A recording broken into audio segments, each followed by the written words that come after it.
Warahmatullahi wabarakatuh. Perkenalkan, nama saya Fikri Fajar Bahari. Saya dari perwakilan kelompok 5 yang akan menjelaskan materi tentang hakikat perkembangan anak. Yang pertama di sini saya akan menjelaskan tentang perkembangan. Perkembangan adalah suatu perubahan fungsional yang bersifat kualitatif baik dari fungsi-fungsi fisik maupun mental sebagai hasil keterkaitan dengan pengaruh lingkungan. Perkembangan ditunjukkan dengan perubahan yang bersifat sistematis, progresif, dan berkesinambungan. Yang pertama di sini saya akan menjelaskan tentang perubahan bersifat sistematis. Perubahan dalam perkembangan yang ditunjukkan dengan adanya saling ketergantungan atau saling mempengaruhi antar aspek-aspek fisik dan psikis dan merupakan satu kesatuan yang harmonis. Contohnya, misalnya orang tua dan anak yang sedang mengajari anak mereka bagaimana cara memegang pensil, menulis angka, dan juga diberi latihan. Kemampuan ini cepat dikuasai apabila kemampuan otot-otot anak telah sempurna. Yang kedua adalah perubahan bersifat progresif. Perkembangan yang ditunjukkan dengan adanya perubahan yang baik secara meningkat, maju, dan juga semakin baik secara kualitatif maupun kuantitatif. Contoh, pengetahuan dari yang sederhana ke yang lebih kompleks. Dan yang ketiga di sini adalah perubahan bersifat berkesinambungan, di mana ditunjukkan dengan adanya perubahan beraturan dan berurutan, tidak bersifat meloncat ataupun secara kebetulan. Contoh, misalnya seorang anak yang bulan kemarin baru saja belajar merangkak, kemudian bulan selanjutnya dia akan belajar berdiri dan berjalan secara perlahan. Namun tidak dengan anak yang berjalan baru bulan kemarin belajar berjalan dan kemudian tiba-tiba bulan berikutnya anak itu sudah bisa berlari. Jadi seperti itu. Ya, saya akan melanjutkan presentasi dari Fikri Fajar Bahari, perkembangan fisikis anak. Menurut Deswita, secara tersirat menggolongkan masa anak-anak adalah sejak berumur 3 tahun sampai 11 tahun dan masa remaja antara 12 tahun sampai 20 tahun. Yang dimana masalah anak-anak ialah membahas tentang pola tidur, pola makan dan minum, pola buang air kecil, air besar, keterampilan motorik kasar, motorik halus, perkembangan sensor, pengecapan, penciuman, pendengaran, penglihatan, dan pengembangan otak. Yang kedua, perkembangan kognitif menurut pandangan Piaget, yang membagi tahap perkembangan anak menjadi 4 tahap. Yang pertama, tahap early reflex 0 sampai 1 tahun, yang dimana dengan karakteristik kepercayaan atas refleks bawaan sejak lahir untuk mengetahui lingkungan, asimilasi dair, semua pengalaman refleks, menelan, menyusui. Yang kedua, tahap primary circular reaction 1 sampai 4 tahun, yang dimana dengan karakteristik akomodasi refleks untuk menyesuaikan objek dan pengaman baru bayi, mengulangi reaksi yang bersifat sederhana seperti membuka dan menutup mata. Yang ketiga, tahap secondary circular reaction 4 sampai 8 tahun, yang dimana karakteristik berupa tindakan yang diulang secara berfokus pada objek. Tindakan digunakan untuk mencapai tujuan, tetapi secara sembrono, perhatian terhadap benda-benda bergerak, mengayunkan lengan, kaki, dan mata. Tahap keempat, tahap terakhir, combined secondary circular reaction 8 sampai 12 tahun, yang dimana karakteristik yang berkembang berupa sudah dapat menguasai sistem respon, mengkombinasikan tindakan dan dengan tindakan yang telah diperoleh sebelumnya.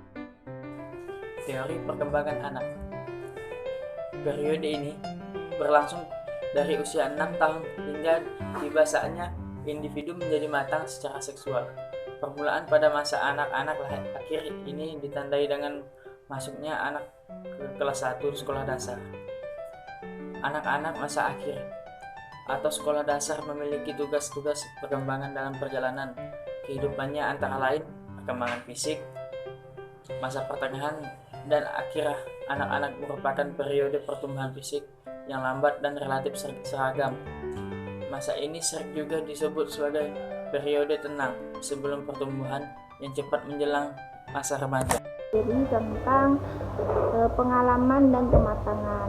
Ini materi yang berhubungan dari penjelasan teman saya yang pertama dan kedua, yaitu Roni Rinaldi dan Fikri Fajar Bahari.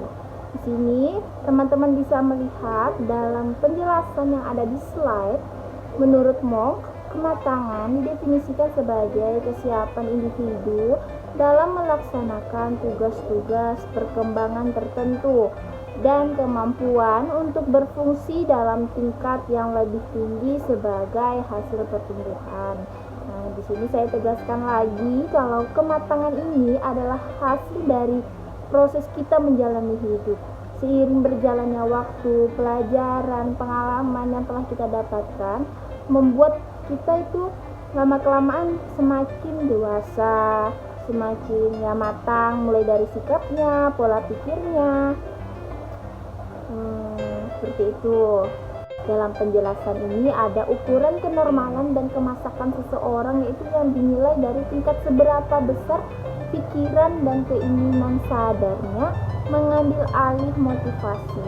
Nah, jadi dalam kehidupan ini ada tingkatan bahwa seseorang bisa dinilai dia sudah matang dalam hidupnya, mulai dari dewasanya, sikapnya, pola pikirnya. Itu menjadi tolak ukur seseorang, bisa dikatakan bahwa dia sudah mengalami fase yang sudah jauh tingkat kematangannya, seperti itu.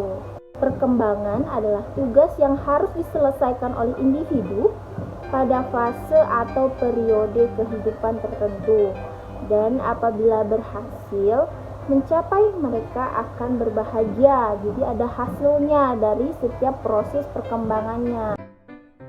Ini saya akan menjelaskan pembagian tugas perkembangan untuk masing-masing fase dari masa bayi sampai lanjut usia, ya, yang dikemukakan oleh David Grace sebagai berikut. Teman-teman bisa lihat di slide ya.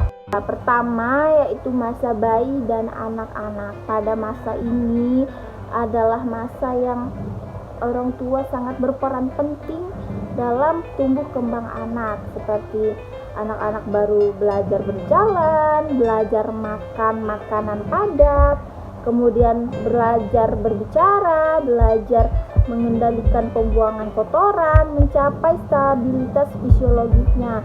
Dan ini adalah masa yang kita sangat perlu untuk mencukupkan nutrisi tumbuh kembang anak agar tidak terjadi malnutrisi atau kekurangan gizi pada anak yang masih sangat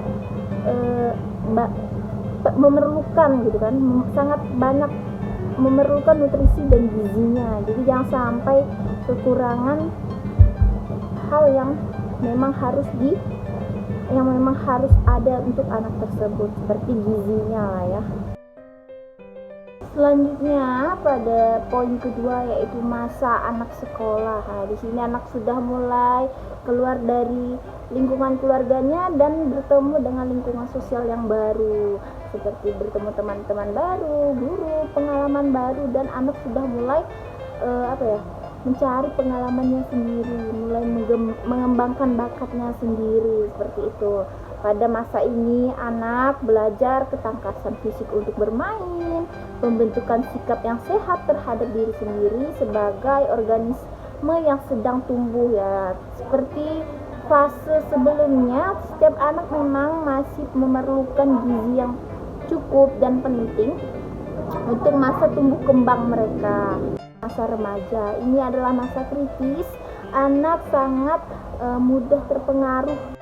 Masa dewasa awal ini masa yang sudah mulai masuk ke dewasa awal, di mana mereka sudah mulai bekerja. Akhir adalah masa usia madya atau masa dewasa madya. Dalam masa ini mereka menerima dan menyesuaikan diri terhadap perubahan fisik dan fisiologis. Sekian dari presentasi kelompok kami. Kurang dan lebihnya kami mohon maaf. Jika ada pertanyaan atau kurang paham, nanti kita sambung di sesi pertanyaan, oke? Wabillahi taufiq wal hidayah. Wassalamualaikum warahmatullahi wabarakatuh. Dadah.